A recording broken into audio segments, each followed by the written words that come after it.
Leão, eu coloquei aqui baixa nos mercados, porque é o que é mais visível, assim, né? Ibovespa fechou 2024 com mais de 10% de queda, né? 10,3%. O IFIX, que é importante também, né? O setor de fundos imobiliários, eu sinto que ele está bem penalizado, né? Esse cenário de juros alto. Mas se a gente for olhar de forma geral, o dólar muito alto também, para quem está fora, é quase que um mercado ruim, né? Quem viu o dólar em 24 e ficou de fora, também sofreu o mesmo quanto o cara que está em bolsa e está 10% negativo, né? Sim. Então, qual que é o efeito dessas quedas, né, para o investidor? Tanto nessas quedas, quando está posicionado, ou nas altas, quando não está posicionado? Na verdade, assim, né, se a gente olhar pro lado psicológico do investidor, né, que acaba... Que é o que manda também. Que é o que manda muito, né? No mercado financeiro não é uma ciência exata, né? Uma ciência de humanas, né? É engraçado, né? Porque é o comportamento de uma série de indivíduos que formam o mercado, né? Então você, todos os nossos telespectadores aqui, todo mundo faz parte desse chamado mercado, né? Então, a alta e a baixa enfim, dos juros, da bolsa, tudo isso é um comportamento humano, né? Um reflexo de compra e de venda, de oferta e de demanda, né? E a gente vê naturalmente quando isso acontece, né, num cenário que está parecido com o de hoje, né, que já teve outros eventos assim, do investidor ter mais aversão a risco e assim tirar o pé ali. Tirar o pé, né? Ficar com medo. Sim. Vamos trazer aqui, traduzir para o português, claro, né? Então, o cara fica machucado. A sensação geralmente é essa, né? Poxa, entrei na hora errada, não devia ter feito isso, né? Devia ter comprado um imóvel, né? Deixado na poupança, a gente ouve de tudo, né? Mas a verdade é que... Os outros caminhos aparecem, né? Aparece, mas assim, a grande verdade é que os mercados oscilam. E tanto um imóvel, né? Ele se desvaloriza também. Você comprar um imóvel hoje, né? Provavelmente vai estar comprando barato também, né? Porque tem uma escassez de crédito, uma escassez de liquidez no mercado para compra de imóvel, por exemplo. Então, tem muito imóvel à venda e pouca gente comprando. O preço do imóvel cai também, né? Eu, particularmente, comprei um imóvel recentemente e fiz Comprou bem, então. Comprei bem, creio que fiz um bom negócio. Claro que quem vendeu também acreditou que fez um bom negócio, né? Senão não tinha negócio, né? Eu acho que essa é a graça do mercado, né? Mas assim, a tendência é que a pessoa queira fugir, né, daquele investimento. Porém, né, o que eu alerto? Talvez já até entrando um pouco nas próximas perguntas ali. Não é um momento de venda, é um momento de oportunidade. Então, quando a gente vê esses momentos de queda, já teve, a história da Sacre aqui, ela conversa muito com esses cenários, né? Ciclos aí, né? Porque a gente criou o escritório em 2017, 2018, bem dizer, começamos a operar, né? Em 2020 a gente viveu a pandemia e, rapaz, assim, foi muito pior, né? A gente viu circuit breakers um atrás do outro, né? E muito mais rápido também, né? Então... E quando vocês contam essa história, até no nosso último episódio, que a gente gravou, no nosso último não sei qual, que a gente gravamos, a respeito dos investimentos para 25 e como foi 24, o Rafa falou também, né? Trouxe esse exemplo do que ocorreu em 2020 com a pandemia, e lá a expertise nossa enquanto profissional era menor, né? Era menor. Eu fico imaginando nisso. Não só a expertise, como a oferta oferta de produtos, a variedade de produtos que se tinha, a gama de produtos era muito menor. A gente não tinha facilidade de investimento no exterior, a gente, enfim, não tinha uma série de ativos que hoje tem na bolsa, na própria negociação de renda fixa, né, o crédito privado, o título público, a gente participa de leilões, então assim... Aumentou não só o nosso conhecimento, a experiência, né, que isso aí o tempo ele trabalha a nosso favor, mas também a gama de produtos, o mercado se desenvolveu, né?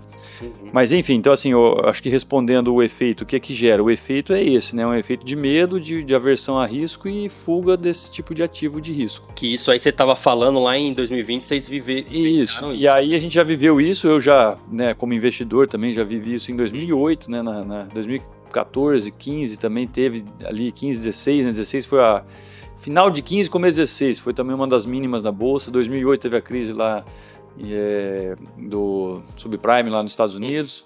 Então já é a terceira, quarta vez que isso acontece, né? No intervalo aí, estou falando de 15 anos. Então vai acontecer outras vezes de novo, né? Porém, quem já viveu isso e quem já investiu e quem já, né, esteve nesse mercado durante todo esse período, a gente sabe que, na verdade, não é um momento de fugir da bolsa ou fugir de um crédito de longo prazo, né? A gente enxerga mais como oportunidade mesmo, né? Então, se o investidor ele é um pouco mais conservador e acabou entrando um pouquinho, né, na parcela de risco dele ali, ele vai se sentir meio mal por estar perdendo. Só que se ele sair, ele realiza a perda. De fato, ele perdeu, né? Agora, agora no momento, se ele segurar, ele pode ser que volte para o patamar, pode ser até que suba, né? Mas eu falo assim, que o cara que está com... Imagina que ele comprou 10%, esse investidor mais conservador, 10% em bolsa. A bolsa caiu 10%, você falou, ele perdeu 1% da parcela dele do patrimônio que é em bolsa. Então, de 10 foi para 9. Então, ele já diminuiu, querendo ou não, 1% da participação dele no risco, né? Saiu de 10, que era a carteira dele, e foi para 9. E se a renda fixa subiu, provavelmente aumentou um pouquinho mais a parcela de renda fixa, porque caiu para 8. Então ele já reduziu para 8 a parcela de risco dele. Naturalmente, qual que seria o movimento? Ele fazer um investimento reaportando para chegar nos 10. Para fazer o rebalanceamento da carteira. Então ele teria que aportar mais 2% do patrimônio dele para chegar nos 10% de novo e fazer esse rebalanceamento. Quando a bolsa voltar a subir, o mercado ficar positivo novamente, ele vai ganhar em cima dos 10, não em cima dos 8. E aí o retorno dele passa a ser mais alongado. A gente já fez isso na pandemia para alguns clientes, né? Deu muito certo, né? E aí, nesse caso, como com a volta, né, o movimento de alta da bolsa, quando isso voltar, evidentemente ele teria que realizar parte do lucro para voltar para 10%. Se ele for, exatamente. O custo é verdadeiro. Na teoria é isso. Na prática, muitas vezes a pessoa acontece o efeito contrário, daí que é o que? A ganância. Da mesma forma que o cara está com medo agora, está com ganância depois. Então a bolsa está em alta, ele não quer vender. Então, acontece esses dois efeitos, tá? É natural. Mas o que é importante, né? Isso até é de experiência minha, né? Já tive clientes que foi o efeito contrário, né? No mercado, a maioria predominantemente fica com medo. A gente fala, não vende, segura, né? Mas também, às vezes, o cara, não dá para você chegar pro cara. Você até chega e fala, compra mais um pouco, mas o cara não quer, né? Ele tá tão nervoso, tão tenso ali que ele não aceita. E aí acaba sendo meio que um reflexo para você meio que tratar todo mundo igual. E não tem o cara que é agressivo, né? Sim. E aí o cara agressivo chegou para mim, pô, Hélio, como que você não me mandou comprar a bolsa, cara? Tava nessa mínima aí, né? Eu já tomei chinelada de cliente por causa disso. Eu falei, poxa, mas como assim, cara? Todo mundo vendendo desesperado, eu fico segurando a galera. Fiquei puta feliz que conseguimos, né? Assim, teve 5% dos clientes que não aguentaram mesmo a pressão assim e acabaram vendendo. Mas, poxa, dentro do que a gente tinha em mãos na época lá, na pandemia, a gente conseguiu segurar a onda com os clientes, né? 22, eles não venderam, né? Então, assim, tava feliz. Mas aí tinha os outros 5, né? Que é esse tipo de perfil, né? Que o cara fala, não, cara, você tinha que ter falado para eu comprar mais. Tinha que ter falado para aumentar minha posição em renda variável. Então, assim, o que eu falei, não é uma ciência exata, né? Então, não tem o verdadeiro, o falso.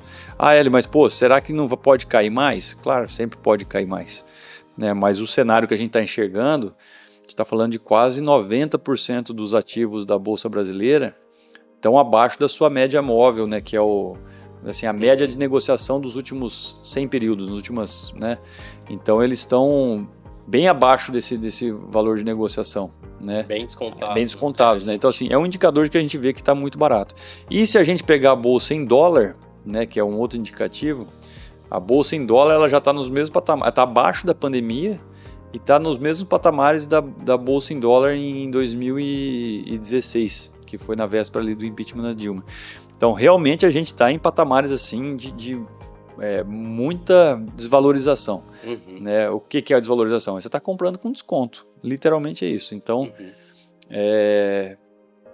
de novo, né? Voltando para a pergunta, qual é o efeito? O efeito é do medo nesse momento. Sim. Então, o que a gente tenta trazer é justamente essa consciência de que tem oportunidade, né? Tá difícil? Então, pera lá, tem alguma coisa que de repente eu posso aproveitar. Pode fazer, né? Exatamente. Eu vou deixar aqui, pessoal, na descrição desse episódio, o nosso o nosso episódio em que a gente falou dessas oportunidades de investimentos para 2025, né? Aproveitando que tá recente ainda. E foi justamente isso que o Fernando Mirandola, nosso assessor de renda variável, ele pontuou isso, né? Sim. Desse desconto que está nas empresas e as empresas que estão reportando lucro, que estão com os fundamentos bons, né? O podcast saiu agora, primeiro do ano, não foi? Foi o primeiro. Eu vi esse podcast, inclusive ia falar, para fazer o link com esse podcast aí, porque ele complementa muito o que a gente está falando aqui. Aqui a gente vai falar, acho que mais um pouco, né? Mais de comportamento. Comportamento, mesmo. E lá no podcast ele vai falar, esse podcast vai falar bastante das oportunidades que tem. Falando bem de produto, tá, pessoal? Então eu vou deixar linkado aqui nesse episódio para você ir lá e o que eu tô achando legal, Hélio, em termos de cenário, porque nossos especialistas de renda fixa falaram, a gente está em um momento de alocação ímpar, muito bom e que há tempos não se vê. E em se tratando de bolsa também. E RV também. Então, assim... Qual que é a grande sacada, assim, né? Pelo menos fazer um breve, que eu acho que no podcast o pessoal falou. Mas eu tô falando muito do trade de duration na renda fixa. O que é um trade de duration, né? O pessoal, o que esse cara tá falando? Resumo, tá, pessoal? Ou aqui, né? Em resumo, trade duration é um trade de vencimento. Então eu saio de um vencimento de curto prazo para um vencimento de longo prazo. Por que eu faria isso agora? Porque com as taxas que estão, né? A gente acredita que lá daqui 2, 3 anos, né? Que seria um título que você estaria vencendo daqui 3 anos, se os juros voltar para baixo, que é o que a gente espera, né? Que ele reduza, daqui 3 anos você não vai ter mais a taxa que você tem hoje. Então vai vencer, que é boa.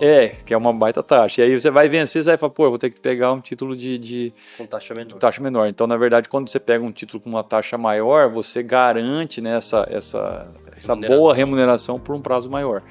Né? E claro, a gente consegue sair disso não precisa levar até o vencimento. Eu vou pegar um negócio para 2035, para 40, para 60, mas só que num tesouro tem muita liquidez, né? Tem liquidez diária. Então eu consigo me desfazer desse título a qualquer momento. É só os juros voltar a fechar, esse título vai valorizar, vai gerar um ágio, a gente vai vender ele mais caro do que se você estivesse vendendo ele lá no vencimento. É isso aí, essa ideia. Tá? Um parênteses importantíssimo, tá? Você aí tá assistindo, já se interessou, quer fazer o trade de duration. Pergunta pro assessor, eu quero fazer trade de duration. O Elião falando lá de trade de duration e, vamos pra cima. Então é isso, tá? Eu tô vendo que o pessoal tá falando tão maluco, né? Os assessores que tem o trabalho de alocação, porque tem oportunidade na vamos dar um exemplo aqui, cara. IPCA, vou pegar o IPCA para 2029 aqui, sei lá, não lembro exatamente o título do Tesouro para 2029. Se eu não me engano, vou exagerar aqui, tá? Tá pagando IPCA mais 8. Se a Selic chegar perto de 15 que a gente tá falando, né? Quer dizer que o IPCA tem que ficar 8 mais 6 tem que dar para dar 14, né? Mais 7 para dar 15, né? Então o IPCA tem que dar pelo menos 7 para esse título empatar, né? No período, ficar 7% de IPCA até 2029 com 8% de juros ao ano, para empatar com a Selic, né? Então assim, será que o IPCA vem para 7, cara, né? E se permanece, né? E permanece, né? Então, que é o pior. Por 3, 4 anos. Então, assim, eu acho que e já quando você vai para o IPCA mais 7 também, mas para um prazo maior, a probabilidade talvez seja ainda menor, né?